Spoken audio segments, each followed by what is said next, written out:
첫째, 이 법률은 정권교체를 앞두고 일부 정치인들이 범죄 수사를 회피하기 위한 잘못된 의도로 만들어져 위헌입니다.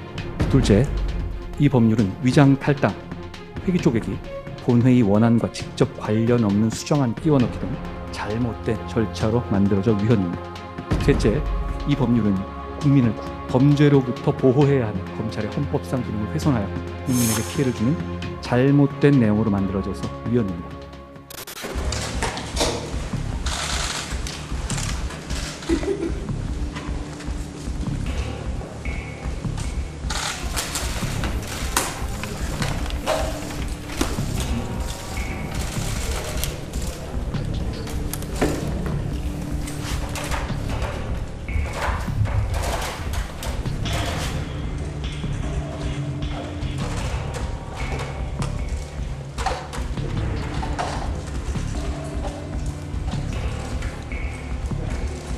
요소야는 개헌 추진 과정을 공론 펼치고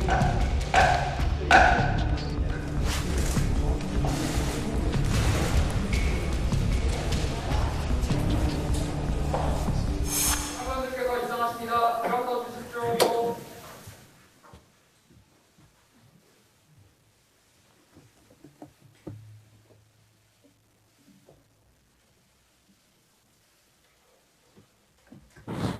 앉아주십시오. 네. 그러면 지금부터 2022 헌라사 법무부 장관 등과 국회 간의 권한쟁의 사건에 대한 변론을 시작하겠습니다. 먼저 청구인들께서 발언대로 나오셔서 변론해 주시기 바랍니다. 안녕하십니까. 심판 청구인 대한민국 법무부 장관 한동훈입니다. 지금부터 이 사건 검찰정법 형사소송법 개정의 위헌성에 대해서 말씀드리겠습니다. 지난 4월 당시 더불어민주당은 검사의 수사권을 폐지하는 법안을 발의했고 일부 수정되어 본회의를 통과하고 새 정부 출범 하루 전인 5월 9일에 공포되어 9월 10일부터 시행되었습니다. 이 입법은 잘못된 의도로 잘못된 절차를 통해서 잘못된 내용으로 국민에게 피해 주는 것이므로 위헌입니다. 첫째, 이 법률은 정권교체를 앞두고 일부 정치인들이 범죄 수사를 회피하기 위한 잘못된 의도로 만들어져 위헌입니다. 불과 몇 달 전인 4월로 되돌아가 보겠습니다. 대선에서 패하고 정권교체가 다가오자 민주당 의원들은 갑자기 검찰수사권 폐지 법안을 발의했습니다. 당시 민주당 박홍근 원내대표는 검찰로부터 수사권 분리를 주장하며 반드시 문재인 대통령과 이재명 상임고문을 지켜내겠다고 공언했습니다. 또한 검수완박법에 반대한 무소속의 양향자 의원은 민주당 의원으로부터 검수완박이 안 되면 문청와대 20명이 감옥 가니 검수완박해야 한다는 취지의 말을 들었다고 했습니다. 주도적으로 법안을 발의했고 청와대 선거 개입 의혹 사건으로 검찰 수사를 받고 기소된 황운하 의원은 이 법은 검찰 수사를 증발시키는 것이고 검수완박이 되었다면 자신은 기소되지 않았을 것이라고 말했습니다.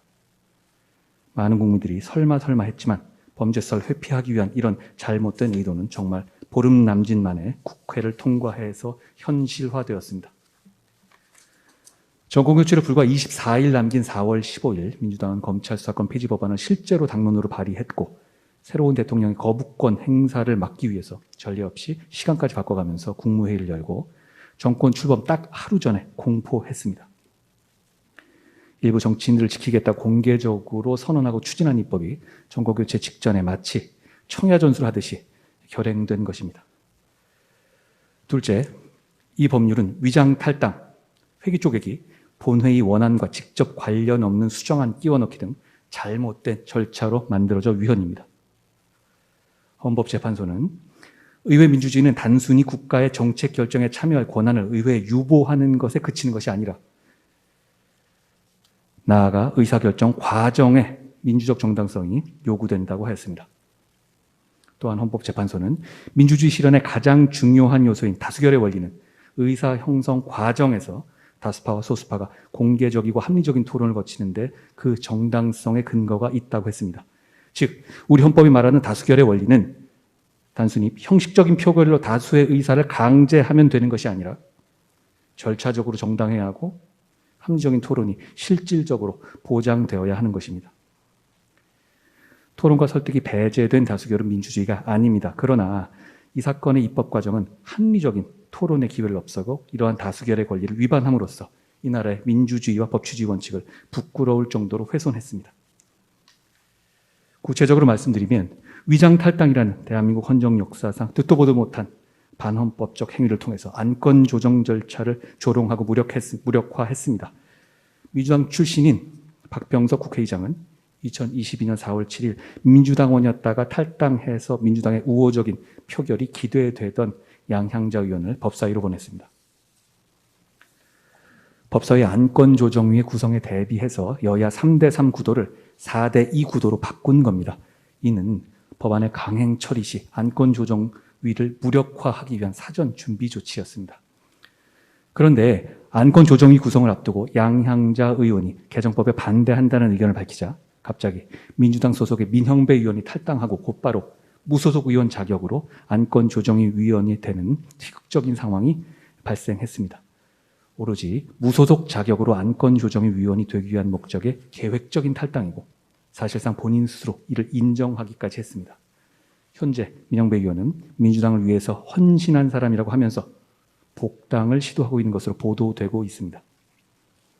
그런데 이렇게 비정상적으로 구성된 안건조정위조차 아무런 토론 없이 종결됐습니다. 4월 26일 20:30, 37분경에 열린 안건조정위원회에서 김진표 위원장은 토론 기회를 달라고 아우성치는 위원들의 요구를 무시하고 전체적인 분위기상 토론을 할 수 없으니까 토론을 종결하고 표결 처리하겠습니다. 라고 말하고 아무런 토론 없이 단 17분 만에 안건조정위를 종결해버렸습니다. 안건조정위는 다수당이 수적 우세를 악용해서 법안을 함부로 통과시키지 못하도록 2012년 국회 선진화법에 도입된 것입니다. 제1당 소속의 위원수와 그 밖의 위원수가 같도록 안건조정위를 구성해야 하는 것도 다수당의 수적 우세 악용을 방지하고자 하는 제도의 취지를 실질적으로 구현하기 위해서입니다. 하지만 이 법률 입법 과정에서 안건조정 절차는 아무런 토론 과정을 거치지 않은 요식행위로 전락했습니다. 또한 소위 회기 쪼개기로 무제한 토론 절차를 무력화했습니다. 무제한 토론은 소수 의견의 충분한 토론 기회를 보장해 주기 위한 제도로서 강제 종료시키기 위해서는 제적위원회 5분의 3 이상의 찬성이 필요합니다. 다수의 힘으로 함부로 종료시키지 못하게 의결 정족수를 강화한 것입니다. 그런데 당시 위 요건을 충족하지 못한 제1당은 헌정사에 유례 없이 오직 무제한 토론을 일일 제한 토론으로 전락시키기 위한 목적으로 일일 국회로 회기를 극단적으로 나눠서 개회와 폐회를 반복하면서 실질적인 토론의 기회를 박탈했습니다. 과거 구제역 파동 당시에 가축 전염병 예방법 등 비쟁점 법안 처리와 같은 특별한 경우 여야의 합의로 회기를 일일로 정한 사례는 있습니다만 이번과 같이 다수당이 일방적으로 일일 국회로 쪼개서 다수결의 원칙을 극단적으로 훼손한 경우는 없었습니다. 오직 이 법안만을 억지로 통과시키기 위해서 단 7일 동안 3회의 국회 본회의가 개회되고 폐회되었습니다. 게다가 본회의 상정 법안에 대해서 무제한 토론이 진행되던 중 본회의 원안과 무관한 고발인의 이의 신청권을 폐지하는 내용이 포함된 수정안이 민주당 단독으로 표결 처리되어 가결되었습니다. 이는 수정안은 원안의 취지 및 내용과 직접 관련이 있어야 한다는 국회법 제95조 5항을 정면으로 위반한 것입니다. 그럼에도 본회의에서 갑자기 수정안이 표결되어 처리된 경위가 무엇인지 어느 누구도 설명하지 못하고 누가 왜 그랬는지에 대해서 언급조차 꺼리고 있습니다. 설명 자체가 불가능하기 때문입니다. 또한 대한민국 출범 이후 70여 년간 이어진 형사사법 제도의 근간을 바꾸면서 그 흔한 공청회 한 번 없었습니다. 국민은 어떤 법이 만들어지는지 알지도 못했던 것입니다. 셋째, 이 법률은 국민을 범죄로부터 보호해야 하는 검찰의 헌법상 기능을 훼손하여 국민에게 피해를 주는 잘못된 내용으로 만들어져서 위헌입니다. 헌법상 검사의 수사 소추 기능은 국민을 범죄로부터 철저히 보호하기 위한 헌법상의 책무입니다. 그런데 이 법률은 헌법상 검사의 수사, 소추 기능이 정상적으로 작동되기 어렵도록 제한하여 국민을 위한 기본권 보호 기능을 본질적으로 침해했습니다.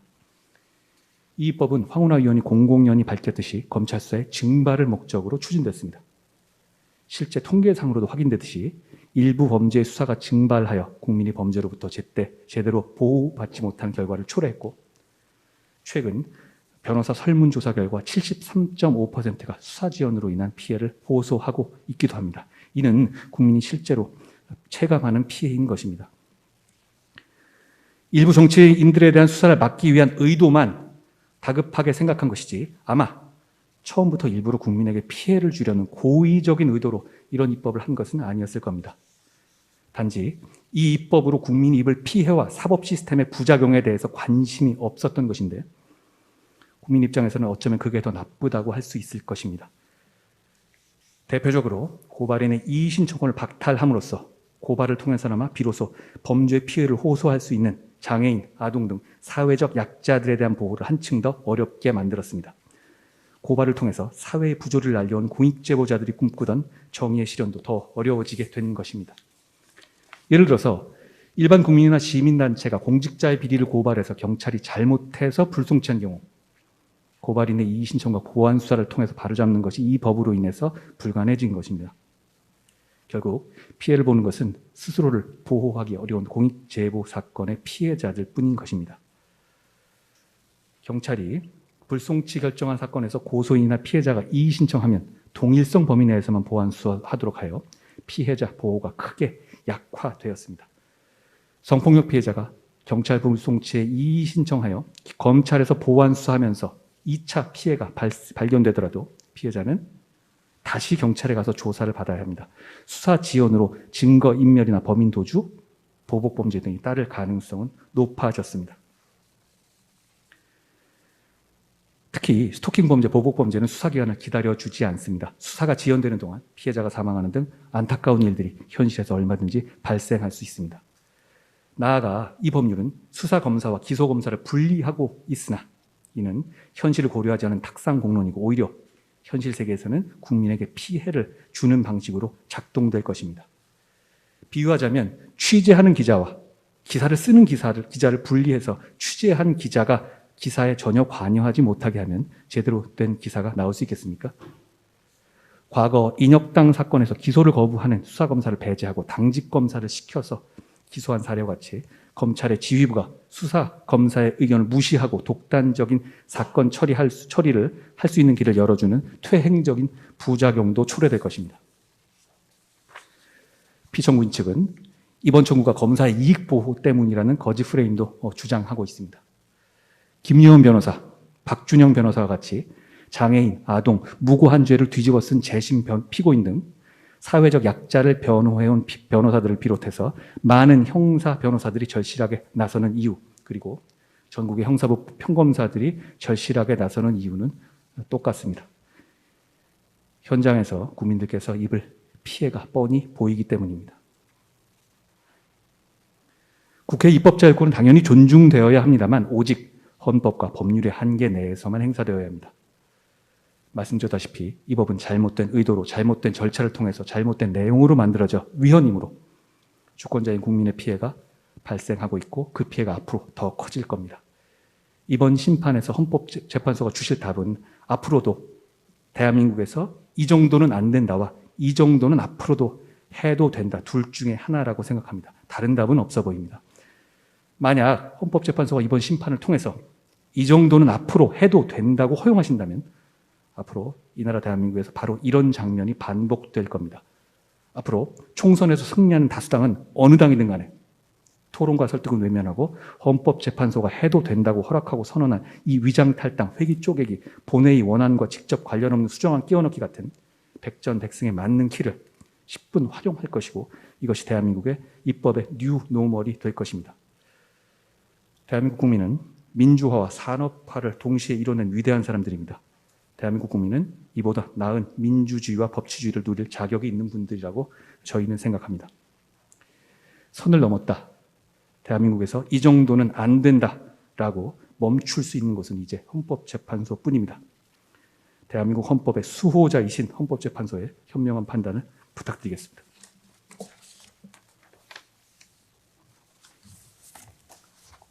다음으로 피청구인의 대리인께서 발언대로 나오셔서 변론해 주시기 바랍니다. 피청구인 대한민국 국회 대리인 노희범 변호사입니다. 저는 법리적인 차원에서 이 사건 권한쟁의 심판 청구의 적법성, 그리고 청구인들의 그 당사 능력, 적격, 그리고 입법 절차의 적법성, 그리고 입법 절차의 주장이 이 권한쟁의 심판에서 주장하는 것이 적절하지 않다는 법리적 차원에서 제가 말씀을 드리고요. 우리 장주영 변호사님께서 입법 경위 및 입법 연역, 그리고 권한 침해에 대한 개별적 검토를 말씀드리도록 하겠습니다. 우선 권한쟁의 심판을 청구하기 위해서는 재판부께서도 잘 아시다시피 당사 능력과 적격, 권한 침해의 가능성이 있어야 합니다. 그러나 청구인들은 당사 능력 내지 당사 적격이 존재하지 않습니다. 이 사건 법률로 청구인들의 권한이 침해될 가능성이 없기 때문에 이 사건 권한쟁의 심판은 부적법하다고 할 것입니다. 우리 재판소가 권한쟁의 심판의 당사자 적격이 있는, 당사자 자격이 있는 요건을, 국가기관을 헌법에 의하여 설치된 국가기관, 그리고 헌법과 법률에 의하여 독자적 권한을 부여받은 국가기관이어야 한다. 그리고 국가기관, 헌법에 의하여 설치된 국가기관 상호 간의 권한의 유무 및 범위를 해결할 수 있는 적당한 기관이나 방법이 있는지 여부 등을 종합적으로 고려해서 권한쟁의 심판에 국가기관으로 인정할 수 있는지 여부를 결정해야 된다고 하였습니다. 이와 관련해서 과연 청구인들이 이 사건 권한쟁의 심판에 적격을 갖는지 한번 보겠습니다. 먼저 청구인 법무부 장관에 대해서 보겠습니다. 이 사건 법률은 검사의 수사권을 제한 또는 조정하는 것입니다. 법무부 장관의 권한을 제한하는 그런 법률이 아닙니다. 국회에서의 논의 과정도 수사와 기소의 분리나 라는 원칙을 위해서 검사의 수사권을 일부 제한하거나 직접 수사권을 일부 제한하는 그런 규정이지 법무부 장관의 어떤 권한을 제한하려는 의도도 없고 그런 내용도 없습니다. 그런 점에서 법무부 장관은 이 사건 권한쟁의 심판에 사건과 구체적 관련성이 없다라고 생각합니다.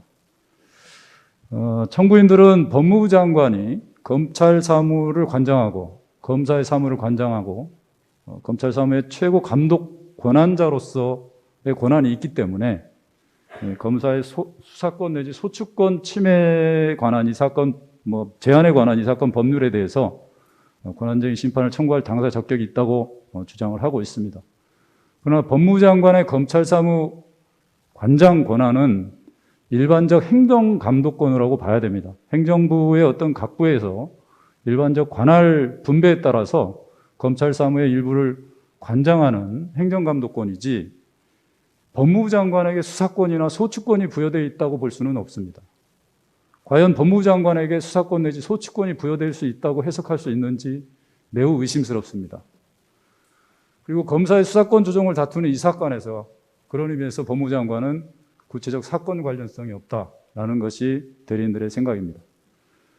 다음으로 청구인 검사에 대해서 보겠습니다. 검사는 헌법상의 국가기관이라기보다는 법률상 국가기관입니다. 그렇기 때문에 권한쟁의 심판 청구에 당사자 능력이 있다고 보기 어렵습니다. 청구인들이 주장하는 것은 헌법상의 영장 신청권자로서의 검사라는 명시적 규정을 두고 그 영장 신청권자로부터 헌법상의 기관이다라고 그렇게 주장을 하고 있습니다. 그러나 헌법상의 영장주의에 관한 규정은 실질적으로 강제처분이나 강제수사를 함에 있어서 법관이 발부한 영장에 의해서만 강제수사나 강제처분이 이루어지도록 한 영장주의에 대한 규정이 본질적인 규정이지 검사에게 영장 신청권이나 검사에게 수사권 내지 소추권을 부여하기 위한 권한 규정이 아니라는 점입니다. 헌법의 편제상으로 보더라도 이는 국민의 권리와 의무에 관한 권리 장전에 관한 규정이 규정되어 있습니다.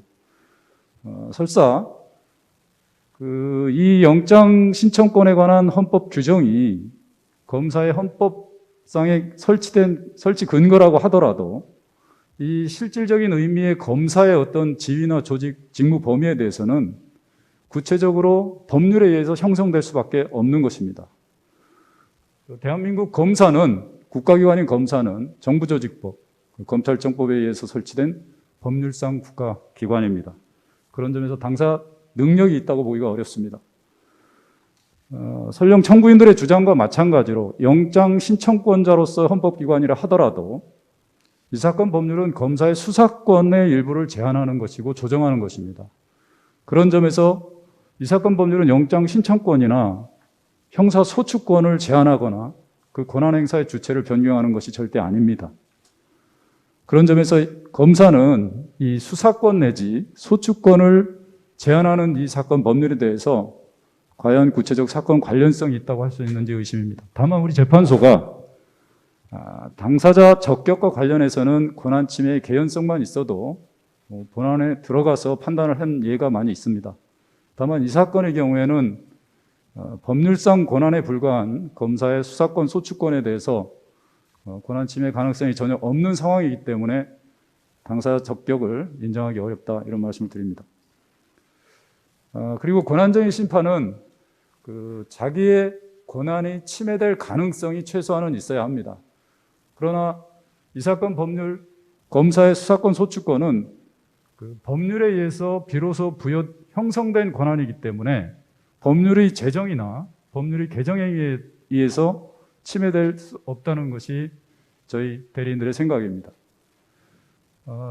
지금 청구인들이 주장하는 것은 검사의 수사권 내지 소추권이 우리 헌법에 의해서 부여되어 있다라고 이렇게 주장을 하고 있습니다. 청구인들도 인정하는 것과 마찬가지로 우리 헌법에는 수사권 내지 소추권에 대해서 누가 그 주체가 되어야 되는지 그 방법이나 절차에 대해서 아무런 규정을 두고 있지 않습니다.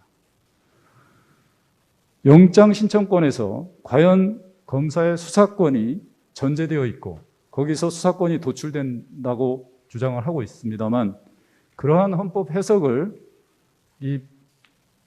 어떤 견해에 의해서도 인정되지 않고 있습니다. 기타 헌법의 체계적, 종합적인 해석을 통해서라도 검사에게 독자적으로 수사권이 전속한다, 이런 규정을 밝혀내기가 어렵다라는 것이 저희 대리인들의 생각입니다. 그리고 형사소송법 제정 당시의 입법 연역이나 이런 점들을 보더라도 당시 입법자들은 수사와 기소의 분리나 사법경찰관과 검사의 관계 등을 입법 정책적 차원에서 논의를 했고 헌법적 차원에서 논의한 사실이 없습니다. 지금 헌법 12조와 16조에 있는 영장 신청권자로서의 처음 도입된 것이 제5차 개정 헌법인데요. 이 규정도 당시 정보기관 등 기타 수사기관들의 무분별한 영장 신청에 의해서 영장이 마구 발부됨으로써 인권 침해적 상황이 많이 발생하는 것을 우려해서 그 반성적 고려 때문에 오로지 법률 전문가이자 공익의 대표자인 검사로 하여금 이 영장을 신청할 수 있도록 한 것이지 검사의 수사권을 전제로 해서 영장 신청 제도를 도입한 것이 아닙니다.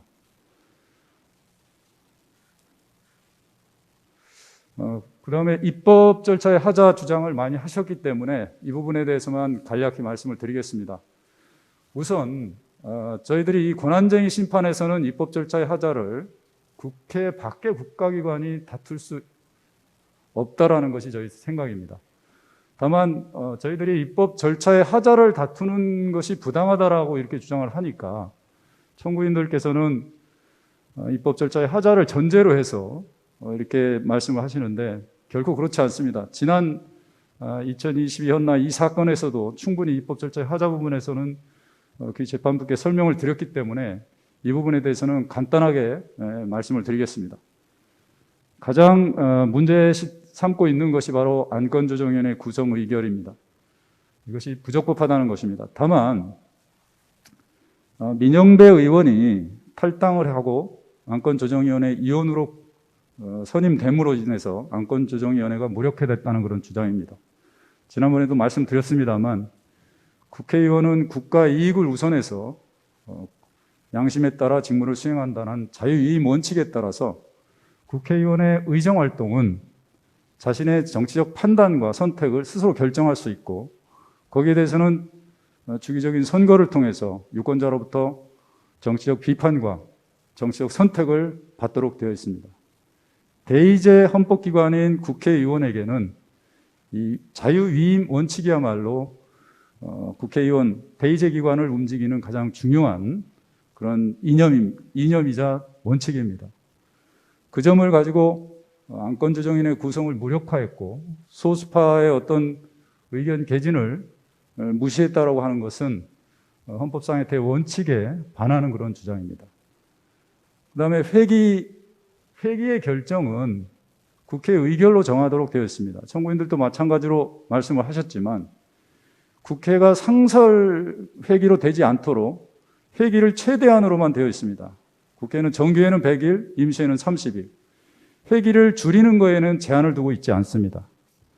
회기를 국회가 스스로 결정하도록 한 것은 국회 운영의 어떤 자율권을 최대한 줌으로써 의사의 운영과 절차 그리고 의결의 어떤 효율성을 보장하기 위해서 이루어진 겁니다.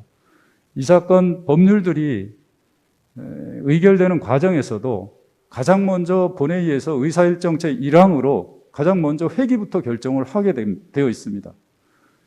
국회에서 정당하게 상정을 해서 회기 결정을 통해서 이루어졌다는 점이고요. 그리고 무제한 토론도 다 실시가 됐습니다. 국회법에 따라서. 그리고 국회법에 따라서 무제한 토론이 종결이 되면, 회기가 종결되면 무제한 토론이 종결되고 그 다음 회기에 그 안건을 바로 표결에 붙이도록 되어 있습니다. 바로 소수자에 의한 의사진행 방해 토론 종결 제도를 통해서 의회가 효율적으로 의결을 할 수 있도록 제도적으로 만들어 놓은 것입니다. 기타 본회의 수정동의안 제출 표결도 적법하게 이루어졌습니다. 지금 청구인들이 가장 문제 삼고 있는 부분이 고발인의 이의신청권 배제가 됐다는 부분입니다. 이 부분도 그 국회의장 합의문에는 고소인만 이의신청권을 주기로 되어 있었습니다. 이 국회의장의 합의문을 가장 적합하게 반영하기 위해서 수정동의안이 제출되었던 것이고요. 오히려 거기에서 그 피해자는 빠져 있었던 것을 피해자까지 다시 이의신청권을 부여했던 것입니다. 그리고 이거는 특정 정당이나 원내 정치 세력이 이렇게 주장한 것이 아니고 여야가 합의해서 만들었던 안이었습니다. 그 점에서 만약에 법 집행 과정에서 문제가 있다면 법 개정을 통해서 다시 국민 기본권을 최대한 보장할 수 있는 방향으로 언제든지 만들 수 있다. 이런 점을 말씀을 드립니다.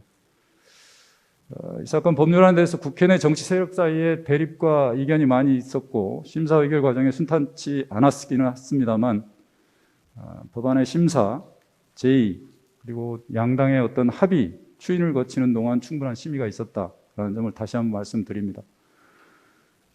권한쟁의는 권한을 침해받은 국가기관만이 가능합니다. 입법 절차 하자는 그 과정에서 절차적 권한을 침해받은 국가기관만이 권한쟁의 심판을 청구할 수 있고요. 입법 절차의 하자로 과연 국회 밖의 국가기관인 검사나 법무장관의 실체적 권한이 침해될 수 있는지 의심스럽습니다. 이상 여기까지 마치고요. 이어서 하겠습니다.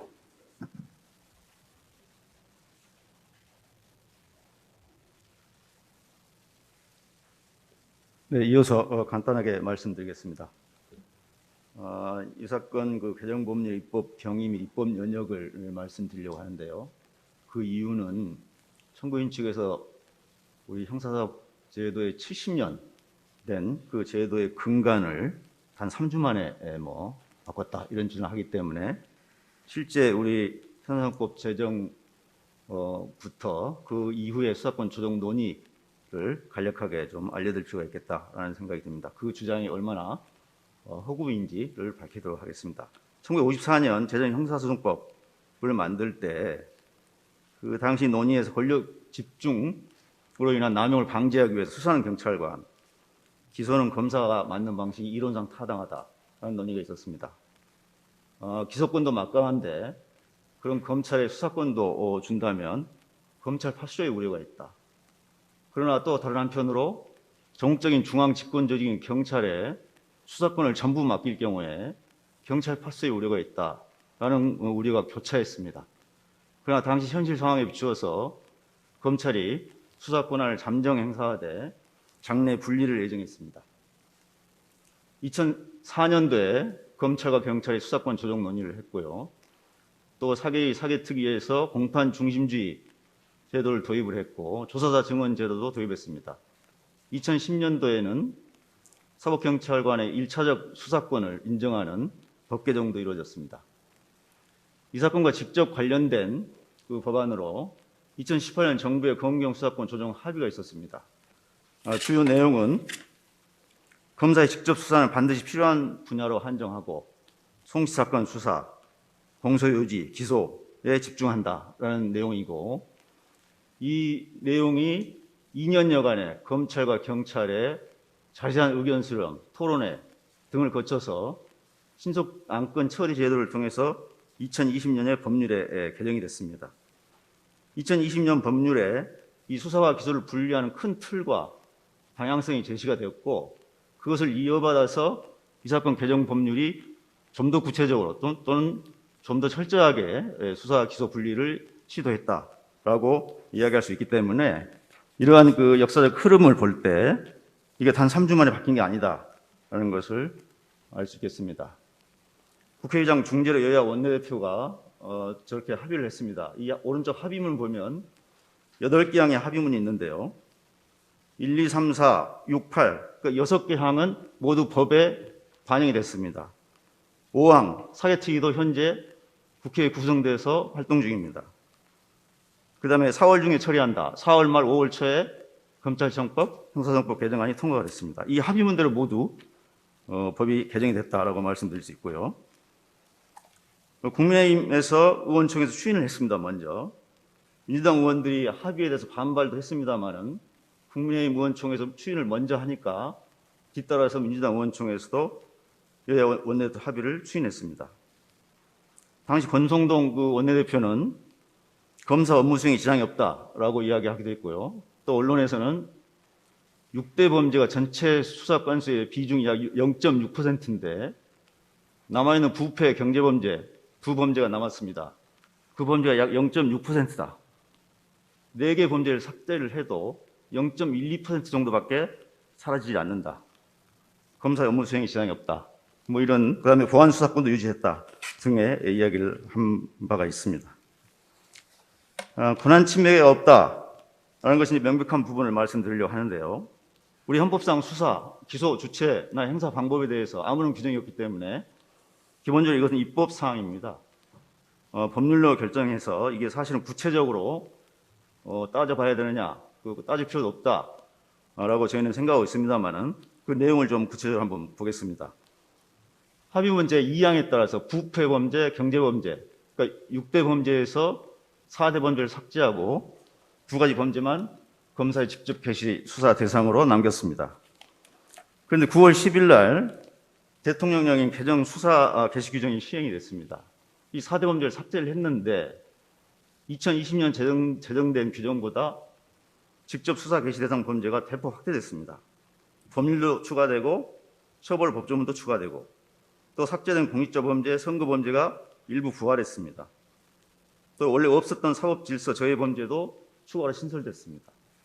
송치 사건에 대한 보안 수사의 범위를 제한하기 위해서 직접 관련성 있는 범죄를 정의해 두었는데 그 정의 조항도 아예 삭제하고 검찰 스스로 판단하겠다라고 이야기하고 있습니다. 결국 직접 수사 개시 대상 범죄가 검찰의 판단에서 확대되는 것이 아니냐라는 우려가 있습니다. 그다음 공무원 그러니까 합의문 6항이 개정에 반영이 됐고요. 특사경의 범죄와 공수처 공무원들 범죄 수사 이 부분은 청구인이 다투지 않고 있습니다. 그다음 직접 수사 개시 부서의 현황 보고인데요. 이 내용은 역시 합의문 3항을 반영한 겁니다. 법전문화한 건데요. 이 내용은 수사 내용이나 수사 기밀의 보고가 아닙니다. 따라서 검사의 수사, 소추권 침해와 전혀 무관한 내용이다. 국회는 원래 행정부를 견제하기 위해서 각종 보고를 받을 헌법상, 법률상 권한이 있습니다. 거기에 맞추어서 보고를 받도록 이렇게 규정을 했고요. 그다음 그 별건 수사 금지를 합의를 했는데요. 합의문 사항 이 내용은 기존의 수사진칙 내용을 법조문으로 상향 입법을 했습니다. 그러니까 수사진칙에 있는 내용을 그대로 법조문으로 만들었고 추가된 내용은 합리적인 근거 없이라는 말만 당시 법안심사에서 법원행정처 차장의 제안으로 좀 더 명확하게 만들자라는 제안이 있어서 그 합리적 근거 없이라는 말을 추가를 했고요. 그 기존의 수사준칙에 나와 있는 내용을 그대로 법조문을 했기 때문에 그것이 무슨 수사 소추권 침해냐 또는 뭐 불명확한 규정이냐라는 반론을 할 수 있겠습니다. 그다음 그 수사검사는 기소할 수 없다라는 내용인데요. 이것도 역시 합의문 1항의 내용을 법조문한 겁니다. 역시 검사의 소추 권한은 변동이 없습니다. 단지 수사검사가 공소만 제기할 수 없다. 이렇게 되어 있고요. 공소는 유지할 수 있다. 기소는 못하지만 공소는 유지할 수 있다라고 해석될 수 있습니다. 그 다음, 그 시정조치에 의한 송치, 구속장소 감찰에 의한 송치, 그 다음에 고소인 이의를 제기한 사건의 경우에 동일성을 해치지 않는 범위 내에서 수사할 수 있다. 이것도 여야 원내대표 합의문 사항을 법조문화한 겁니다. 원래 이 합의에는 단일성과 동일성을 해치지 않는 범위라고 되어 있는데요. 이 법안 심사 과정에서 이 단일성이라는 표현이 형사소송법에 전혀 안 나오는 표현이기 때문에 법률가들이 이걸 해석하는 데 어려움이 있다. 그래서 공소사실의 변경에 관해서 형사소송법이 공소사실의 동일성을 해하지 않는 범위 내에서 한도에서 법원이 허가한다라는 문구를 차용을 해서 동일성을 해하지 않는 범위 내에서 수사할 수 있도록 그렇게 규정을 했습니다. 그 다음 고발인을 이의 신청에서 제외했는데요. 그것은 역시 그 사항, 합의문 사항의 내용을 법조문화한 겁니다. 고소인 이의를 제기한 사건으로 되어 있어서 고발인 이의를 제외했는데요. 고발인 이의를 제외했기 때문에 고발인 이의를 못하기 때문에 고발인에게 무슨 피해가 가는 거 아니냐라는 청구인 측의 주장이 있습니다만은 저희가 보기에는 검사의 권한이 참 많이 있습니다. 법령 위반이나 현저한 수사권 남용, 인권 침해가 있으면 시정조치를 요구할 수 있고요. 불이행 시에 송치를 요구해서 직접 수사할 수 있습니다. 보안 수사할 수 있습니다. 만약에 사법경찰관이 고발인이 고발한 사건에 대해서 불송치하면 그 기록과 증거물을 송부받아서 90일 이내에 재수사 요청을 할 수 있습니다. 90일이 지나도 새로운 증거가 발견되거나 증거가 조작된 사실이 밝혀졌을 경우에는 역시 재수사 요청을 할 수 있습니다. 그러니까 검사가 이 새로 형사소송법에 규정된 권한을 제대로 행사를 한다면 고발인에게 피해가 가지 않을 것이다. 저희는 그렇게 예상을 하고 있고요. 과거에 헌법재판소는 재정신청의 경우에도 재정신청 대상 범죄를 제한하는 입법이 있었는데요. 그 경우에도 권리 침해가 아니다라는 그런 그 결정을 한 바가 있습니다. 입법 정책의 문제다 기본적으로 그렇게 판단한 바가 있습니다. 결론적으로 법무부 장관은 수사 소추권이 없으므로 청구가 부적법합니다. 검사의 영장 청구권, 소추권의 제한이 아니므로 역시 이 사건 검사의 청구도 부적법합니다. 권한 침해 가능성이 없음이 명백하기 때문에 청구 역시 부적법하고 예비적으로 청구를 기각해 주시기 바랍니다. 이상입니다. 예, 수고하셨습니다. 예, 그러면 이어서 재판부에서 몇 가지 질문을 드리도록 하겠습니다. 청구인 법무장관께 간단하게 한 가지 여쭤보겠습니다. 오늘 아침에 제가 이제 이 재판 준비를 하면서 배달된 그 법률신문을 보니까 변호사 자격을 가진 그 총경이 오늘 이 사건과 관련된 여러 가지 문제점에 대해서 긴 글을 기고했더라고요.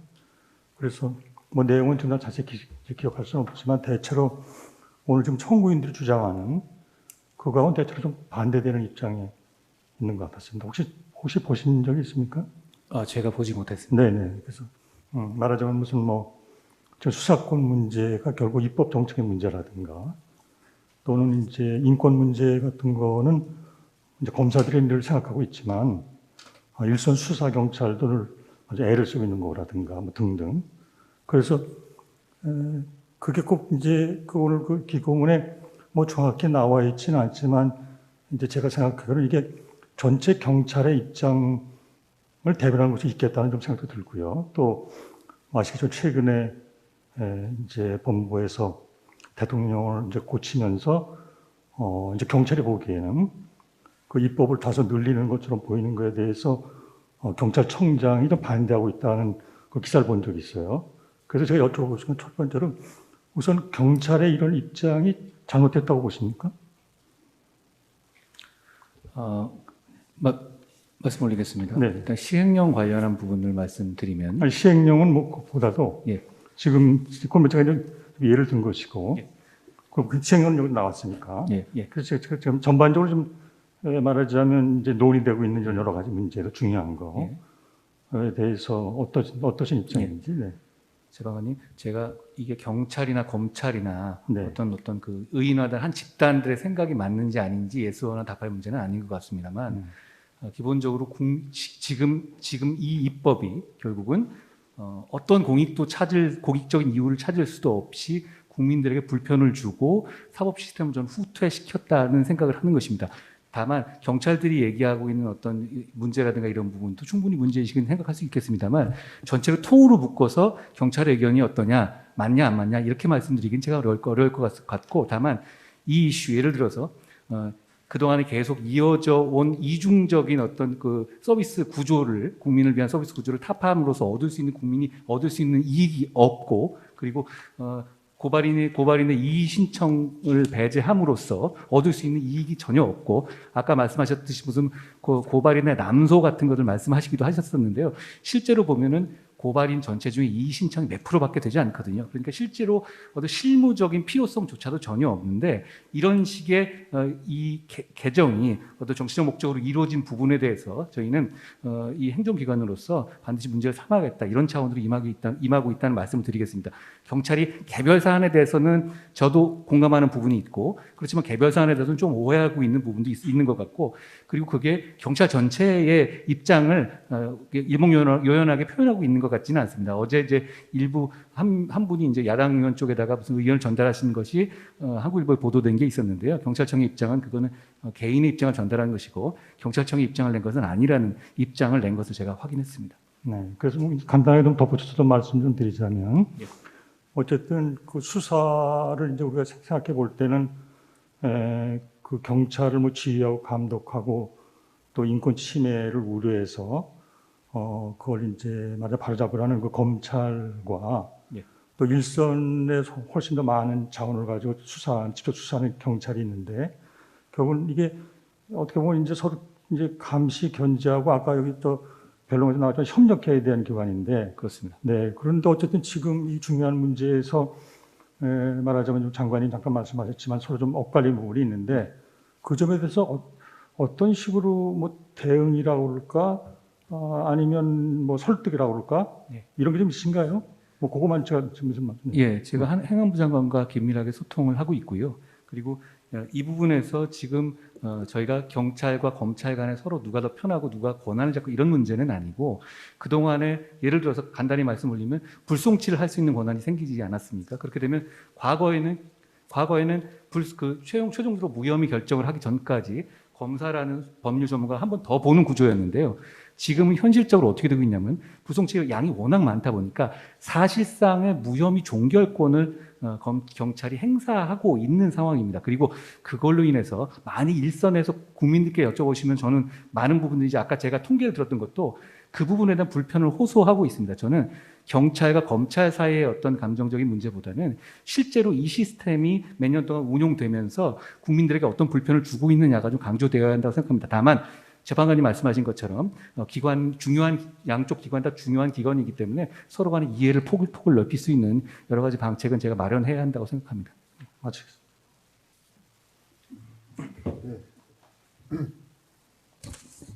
네, 장시간 동안 수고 많았습니다. 예, 그러면 이제 마무리 변론으로 들어가도록 하겠습니다. 예, 먼저 장시간 이렇게 청구인 그리고 피청구인 측의 의견을 친절하고 상세하게 잘 들어주신 헌법재판소장님 그리고 헌법재판관님들께 진심으로 감사의 말씀과 경의의 표현을 먼저 드리고 제 말씀을 시작하도록 하겠습니다. 저희는 제가 아주 총론적인 간단하게 먼저 말씀을 드리고 실제 현장에서 업무를 하고 있는 청구인 검사님 두 분이 또 추가로 말씀을 드리도록 하겠습니다. 최대한 간략히 말씀드리겠습니다. 이미 변론 과정에서 많이 나와 있고 서면을 통해서 말씀드린 내용은 대부분 다 생략을 하고 몇 가지만 말씀드리겠습니다. 첫째, 입법권 남용에 대해서는 반드시 통제가 필요합니다. 입법권 남용을 통제할 수 있는 곳은 헌법재판소밖에 없습니다. 형사사법 절차는 단순한 입법사항이 아닙니다. 우리 헌법에 굉장히 중요한 부분을 차지하고 있는 헌법 절차이고 이것이 정치적 타협으로 결정될 사항이 아닙니다. 베니스 위원회는 검찰 제도는 준사법에 관한 절차이기 때문에 헌법으로 정해야 한다고 결정을 했고 그 베니스 위원회의 권고를 따른 구 소비에트 연방 국가들은 검찰 제도에 관한 것을 모두 헌법에 담고 있습니다. 키르기스탄 헌법재판소는 검찰이 아닌 기관이 기소해서 재판을 한 것에 대해서 위헌 선언을 한 바가 있습니다. 이처럼 검찰 제도는 그 연역을 보더라도 우리가 수입한 서구의 전통을 보더라도 단순한 입법 사항이 아닙니다. 입법 절차가 지금 피청구인 측 주장은 형식적으로 절차를 다 거쳤다. 그러니 이것은 국회 내부에서만 논의할 수 있을 뿐이지 바깥에서는 함구해라라는 이야기입니다. 있을 수 없는 이야기입니다. 우리 헌법은 민주주의 원칙을 선언하고 있고 대의민주주의를 선언하고 있으면서 다수결 원칙을 도입을 했습니다만 이를 제한하기 위한 여러 가지 규정 절차들을 국회 규정에도 두고 있고 말씀드린 형사사법 절차에 관한 규정에서도 이에 관한 제한 규정을 가지고 있습니다. 가장 중요한 원칙은 실질적 법치주의 원리입니다. 즉 다수결만 횡행하게 되면 소수자 보호는 누가 합니까? 소수 의견은 누가 존중합니까? 그것을 위해서 우리는 사법제도를 두고 있고 사법부는 선거로 선출하지 않고 있습니다. 지금 국회에서 어떤 입법을 하더라도 외부에서 말할 수 없다는 것은 실질적 법치주의에 대한 전면 부정입니다. 여러 가지 말씀드렸습니다만 과연 그러면 입법 절차를 어떻게 해야 되냐? 가장 중요한 것이 비례의 원칙입니다. 이 사건에서 과연 왜 국회는, 왜 피청구인은 이와 같은 입법을 하였는가? 아무리 보아도 그 이유를 찾을 수가 없습니다. 지금 답변 내용을 보면 형식적으로 절차를 거쳤다라는 것 외에는 답변 내용이 없습니다. 우리 전 국민이 보아서 알고 있습니다만 우리가 추론해낼 수 있는 목적은 단 하나입니다. 대통령 선거 결과 이후에 신임 대통령이 취임해서 거부권을 행사할 수 없도록 이 입법을 한다라는 것이 지금 우리가 확인할 수 있는 유일한 목적입니다. 그 목적을 위해서 이와 같이 무리한 입법 절차가 이루어졌음은 너무나 명백합니다. 그 내용에 관한 것은 생략을 하도록 하겠습니다. 이와 같은 절차로 이루어진 입법을 그대로 두어서는 안 됩니다. 그리고 이 입법 내용에 대해서는 전체를 보셔야 됩니다.